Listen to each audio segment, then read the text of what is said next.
Palestra de Joel Goldsmith. Eu escolhi você. Tape 556, parte 1, tradução de Rosilda Rocha. Boa tarde. E vamos começar hoje com algumas perguntas. Como Deus conhece as nossas assim chamadas necessidades humanas? Cura, suprimento e assim por diante. E a resposta é: Deus não conhece nossas necessidades humanas. Isso deveria estar muito claro para você, se é que já leu os livros do Caminho Infinito. Esse princípio que foi revelado nessa mensagem deveria ser o princípio mais claro para você, que Deus não tem conhecimento de nossas necessidades humanas. Não pode compreender que se Deus conhecesse nossas necessidades humanas, todas elas estariam atendidas? Você pensa que haveria alguma pessoa morrendo de fome na China se Deus soubesse de suas necessidades humanas? Você pensa que haveria alguma pessoa por trás da cortina de ferro em escravidão se Deus conhecesse suas necessidades? Você pensa por um momento que esses 20% da América que o presidente diz que estão em pobreza, você acredita que estariam em pobreza se Deus conhecesse as suas necessidades? Esse é o princípio fundamental de toda a mensagem do Caminho Infinito.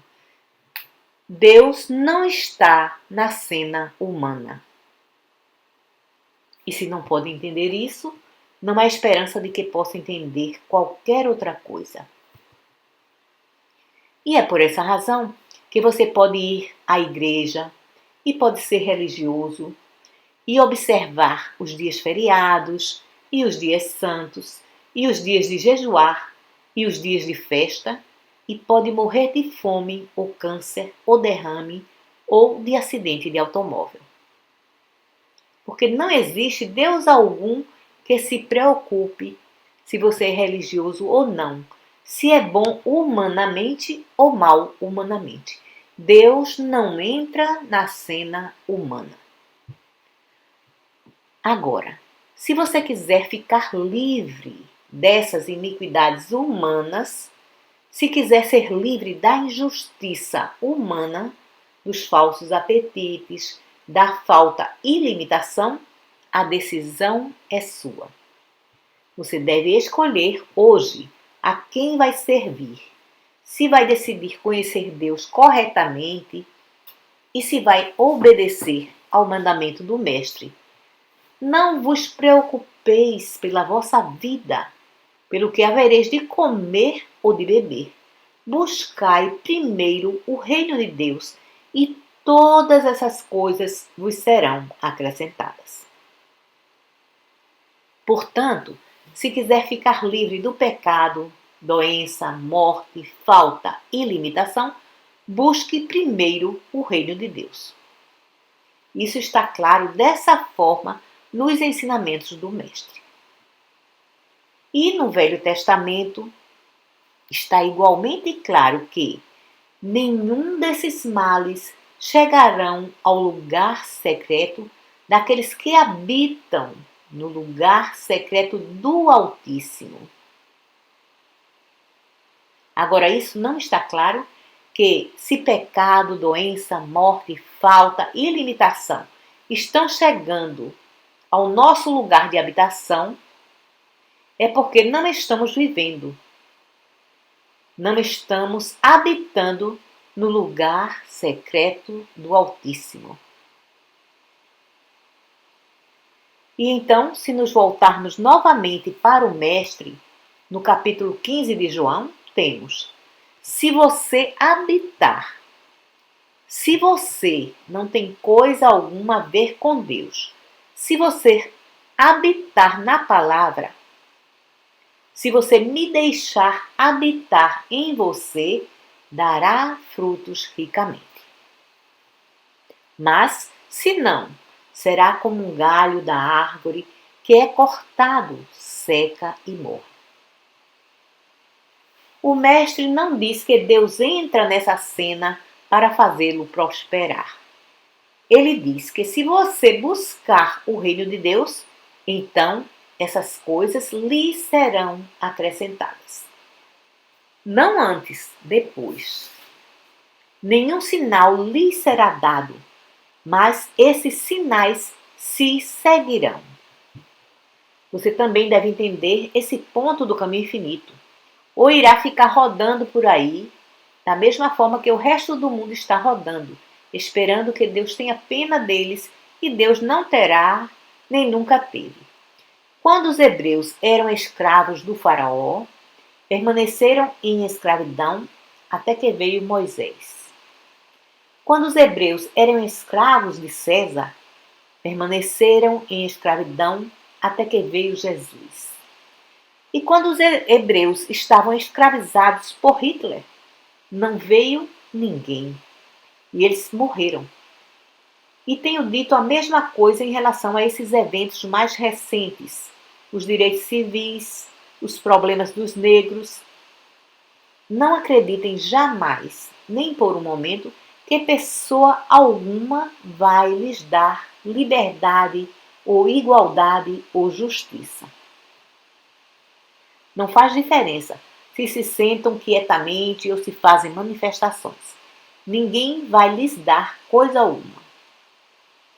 Só poderão ganhar, realmente poderão ganhar tudo isso de dentro de suas próprias consciências.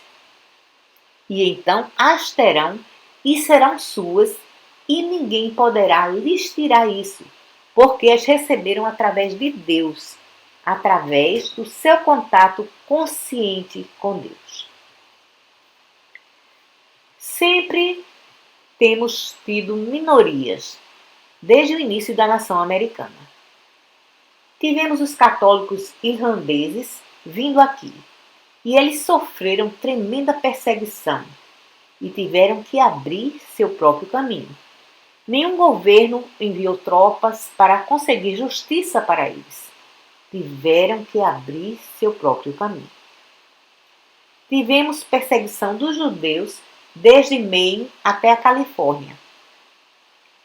O direito de serem admitidos nas universidades lhes foi recusado. O direito de serem admitidos em hotéis, clubes, lhes foi recusado. E nenhum governo foi capaz de lhes enviar no exército para lhes fazer justiça.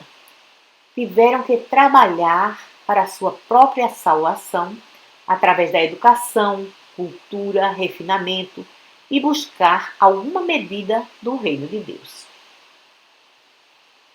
E assim é, somos todos iguais. Não é a nossa raça, ou religião, ou cor que nos separa de forma alguma. Somos todos iguais, porém precisamos demonstrar nossa igualdade. Temos que provar nossa igualdade por nosso próprio valor, por nosso próprio esforço. E, naturalmente, o melhor esforço que podemos fazer é buscar o reino de Deus e então ver se algum homem pode tirar nossa liberdade, nossa justiça, nossa igualdade. E vai descobrir que o que Deus juntou, homem algum pode separar. E quando você se unir a Deus, vai descobrir que tudo que o Pai tem é seu. Porém, não olhe para o homem cuja respiração está no próprio nariz em busca disso, porque não vai ter. E não olhe para o Deus das igrejas por isso, porque esse Deus não tem respondido a esses apelos nos últimos 6.000 anos. Você deve buscar o reino de Deus e então todas essas coisas lhe serão acrescentadas. Por favor, explique o significado de Eu restaurarei os anos perdidos do gafanhoto. O que o gafanhoto simboliza? O gafanhoto constitui a praga que come sua colheita.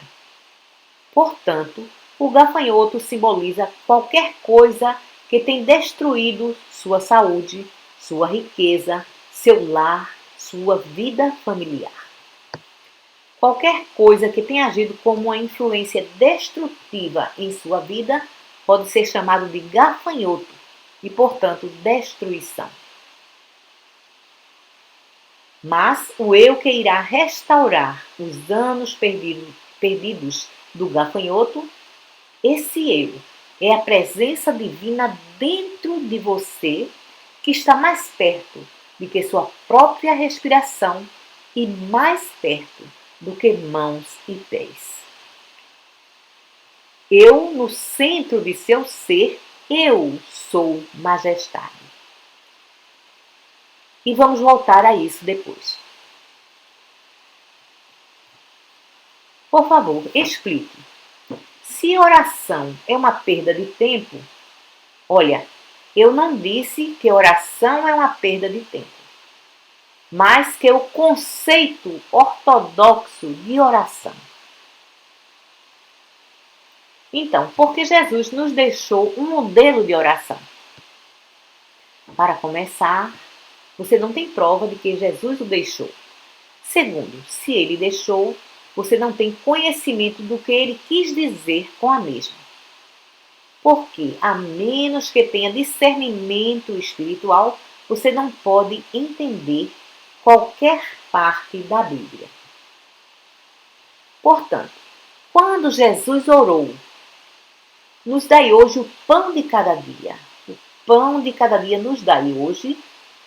Se você tiver discernimento espiritual, se você tem esse discernimento espiritual, você sabe o que ele quis dizer. Porque ele disse, eu sou o pão, eu tenho carne que o mundo não conhece. Então você sabe que ele estava falando sobre algo espiritual. Quando ele disse, posso lhe dar água, e se beber dessa água, nunca mais terá sede. Novamente, você deve saber que ele não estava se referindo a H2O. Quando ele disse, eu sou o pão, você certamente deve saber que não estava se referindo a farinha, água e fermento. E quando estava falando sobre o vinho, novamente, você deve saber que não estava falando de álcool. Não quis dizer que ele era 1 litro de álcool. E, portanto, quando ler a Bíblia, tente tirar seu intelecto, coloque-o numa bolsa e jogue-o no oceano. Mesmo que seja apenas temporariamente. E então venha para a Bíblia com discernimento espiritual e leia aquilo que está nas entrelinhas. E então saberá que se orar pelo pão diário, você o receberá, desde que compreenda que eu sou o pão, a carne, o vinho e a água, que eu sou vida eterna. E voltaremos a esse assunto novamente. Se Deus é todo amor e onisciência, porque Ele permite que milhões de pessoas... Olha, simplesmente pense, Deus permite? Que espécie de Deus você tem?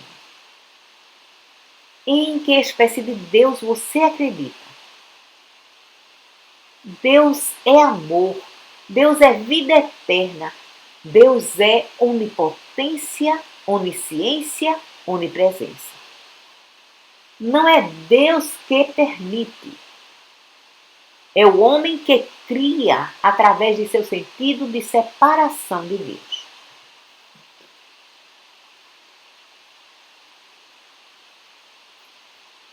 Como terapeuta físico, trabalho com paralisia cerebral ou com crianças com lesão cerebral. A primeira coisa necessária ao trabalho com essas crianças é fazê-las conscientes delas mesmas e do ambiente através da estimulação dos sentidos para ativar a consciência. Como podem receber uma ajuda maior através do desenvolvimento da consciência espiritual ou pura? Bem, elas podem ser ajudadas pela meditação e por aquilo que chamamos de oração. Há muitos anos atrás, me foi apresentado um caso de um bebê mongoloide e trabalhei com ele por um longo tempo e não obtive resultado algum. E então, um médico que tinha um hospital devotado inteiramente a bebês mongoloides veio a mim e disse que a medicina não tinha ajuda alguma para isso. E me perguntou se gostaria de ajudar e ver se poderíamos ter alguma cura. Eu tentei e falhei. E então, em minha segunda viagem à Europa, o caso de um bebê mongoloide foi trazido a mim e essa criança foi curada. E após essa, mais 5 crianças. Em muitos casos de crianças retardadas, o caminho é através da meditação e daquilo que chamamos oração. E esse será o assunto principal de nosso trabalho hoje. Então, vou deixar para explicar como isso é feito quando chegarmos a esse assunto. Por favor, fale sobre você não me escolheu, mas eu o escolhi. Deus não tem favoritos. Então, explique por que alguns são escolhidos e a relação disso com o desenvolvimento da consciência. Agora vou ter que levá-los de volta a milhares e milhares de anos. Aquilo que é chamado do princípio. No princípio, Deus. E a pergunta é, o que é Deus? Agora, de qualquer ponto de vista ortodoxo, sei muito pouco sobre esse assunto. Exceto que, muito frequentemente, Jesus Cristo se referiu a nós como deuses. Porém, eu posso lhe dizer o que é Deus. Deus é consciência. Consciência é Deus. E a consciência é infinita. A consciência é tão infinita que preenche todo o espaço. Não simplesmente a terra e embaixo da terra e no céu.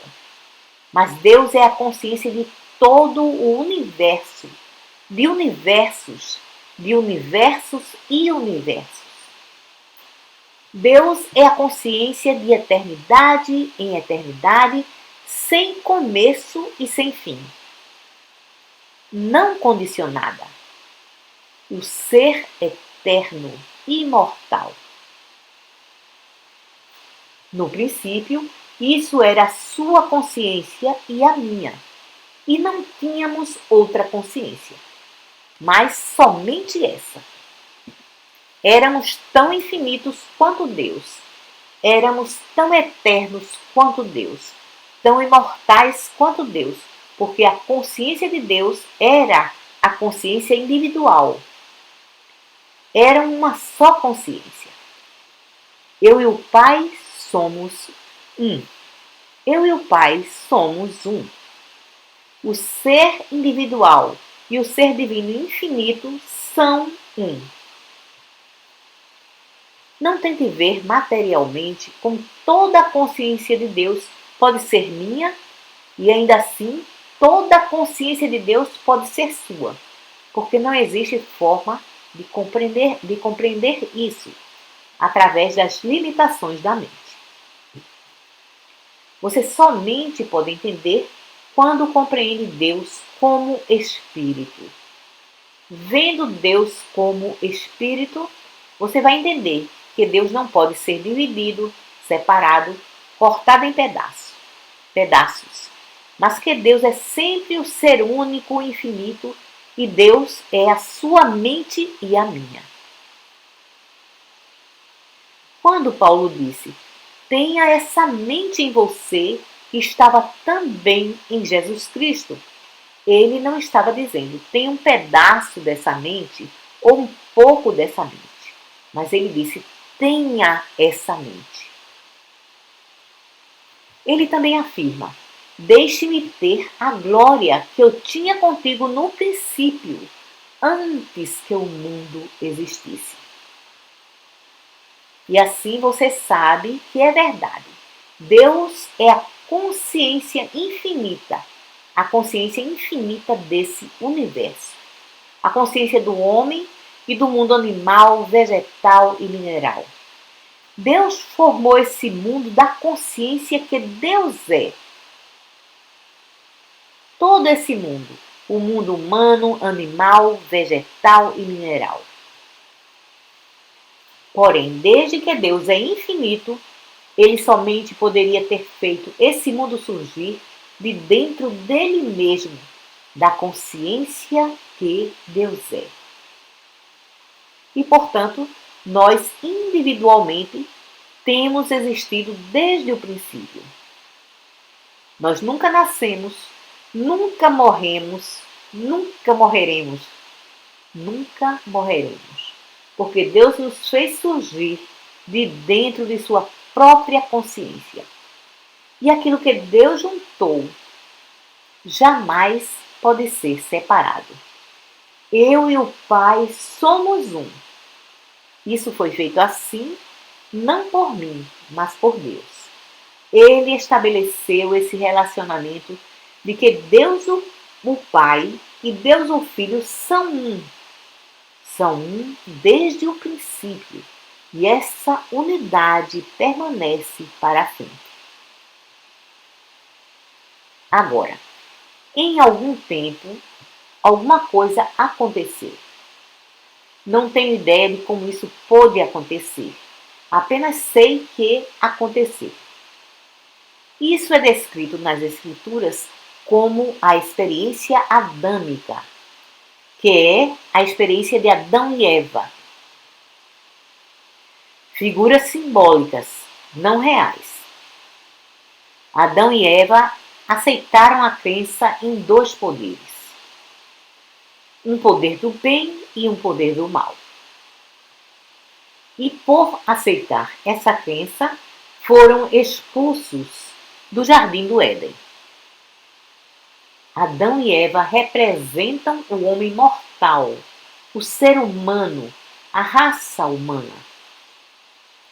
E, portanto, significa que, por causa da aceitação da crença universal em dois poderes, o poder do bem e o poder do mal, nos tornamos separados de nossa fonte, do Éden, do céu, da consciência de Deus, da casa do Pai.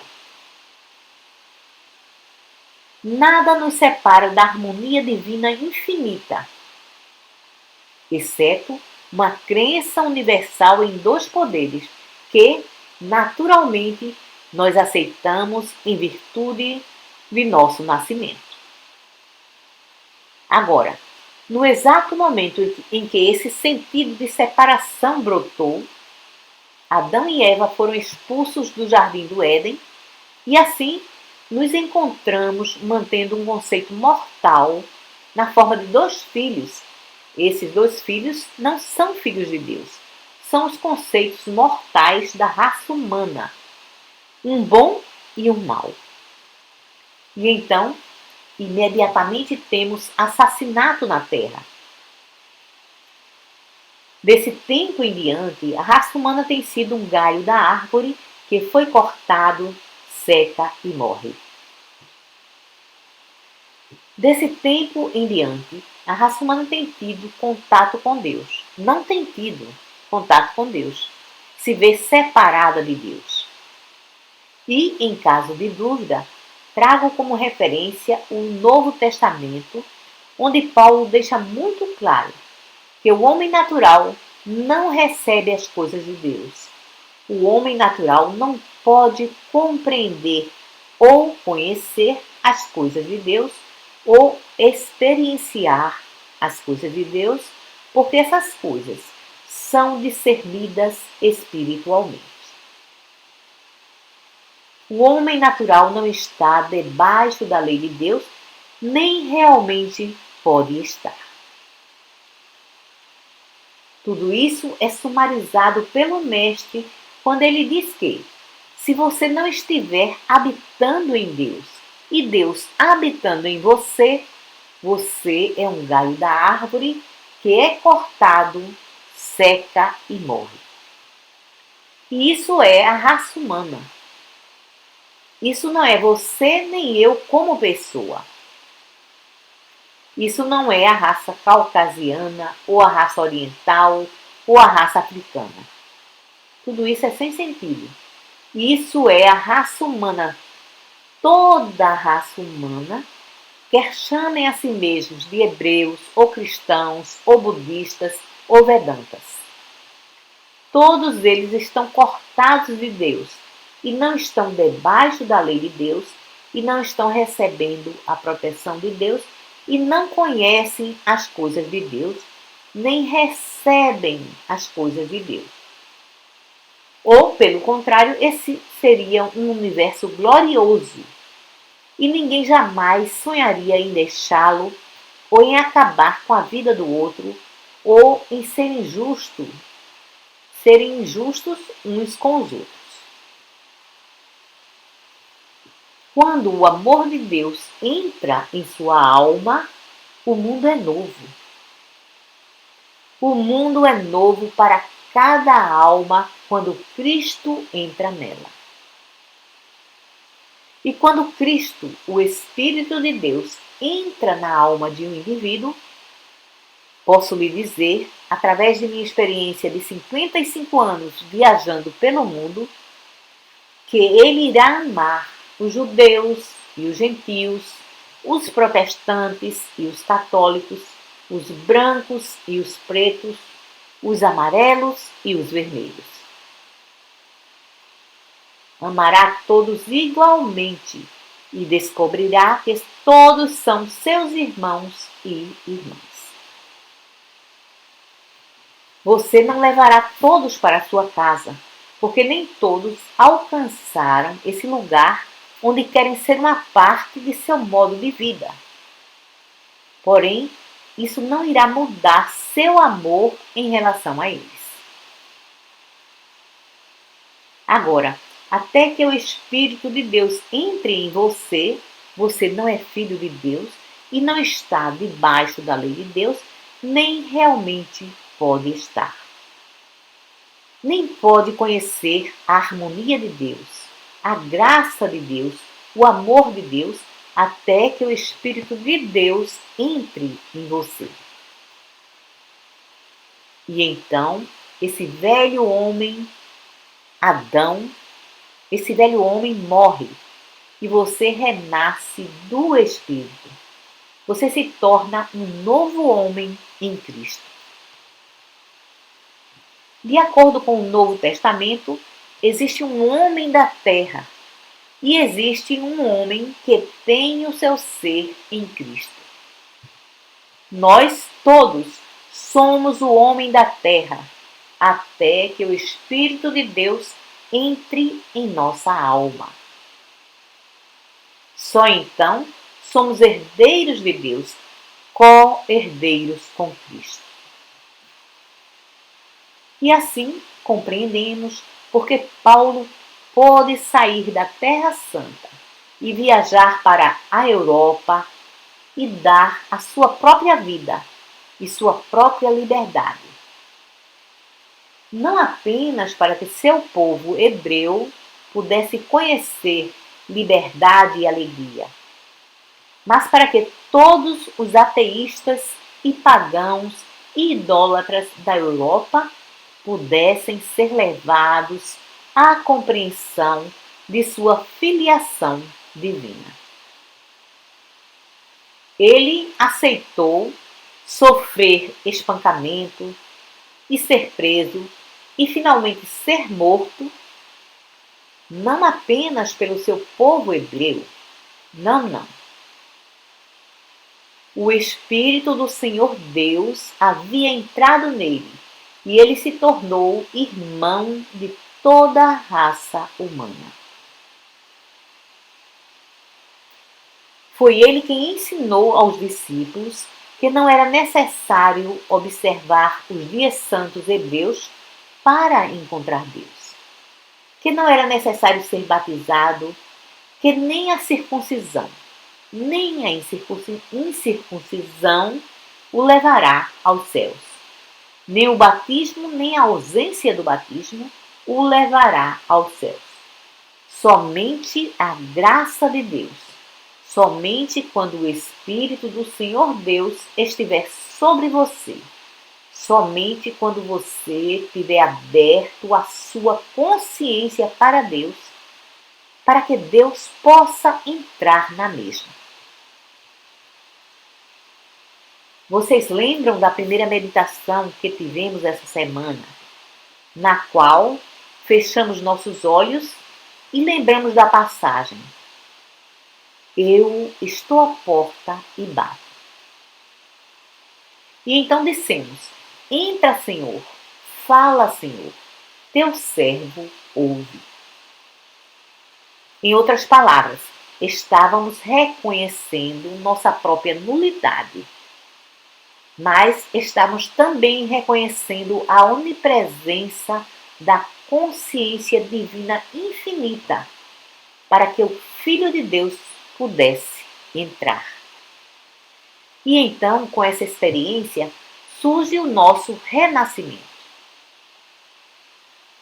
Agora, após a experiência de Adão e Eva, imediatamente temos assassinato, temos escravidão, mantemos outras pessoas em cativeiro, privando-as de suas propriedades, de suas esposas, de seus filhos. Em outras palavras, entramos num estado de degradação. Descemos para a forma mais baixa da vida humana. Em alguns lugares, praticando até mesmo o canibalismo.